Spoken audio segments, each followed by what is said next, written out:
உலக உடன்பிறப்பு நேயத்தை உள்வாங்கி உருவாக்கப்பட்டதுதான் முதலமைச்சரின் தாய்மானவர் திட்டம். திட்டத்தின் கீழ் தற்போது மிகவும் வறிய நிலையில் சுமார் 50,000 குடும்பங்களில் குழந்தைகள் தங்களின் 2 பெற்றோரையும் இழந்து தங்களது உறவினர்களின் பாதுகாப்பில் வளர்ந்து வருவது தெரிய வந்துள்ளது. தாய்மானவரின் கரங்கள் இக்குழந்தைகளை அரவணைத்து தொடர்ந்து பாதுகாத்திடும் வகையில் இக்குழந்தைகளின் 18 வயது வரையிலான பள்ளி படிப்பு வரை இடைநிற்றலின்றி அவர்கள் கல்வியை தொடர மாதம் 2,000 ரூபாய் உதவித்தொகை வழங்கப்படும்.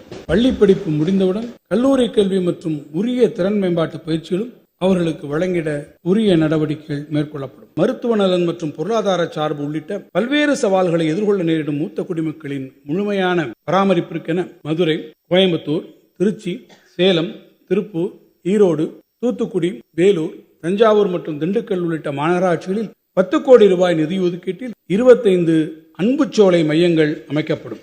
ஏற்றத்தாழ்வற்ற சமத்துவ சமுதாயத்தை உருவாக்கும் உயரிய நோக்குடன் சொந்த வீடற்ற நிலமற்ற ஏழை குடும்பங்களுக்கு விலையின்றி வீட்டுமனை பட்டா வழங்குவதை அரசு தன் முன்னுரிமை கொள்கையாக கொண்டுள்ளது.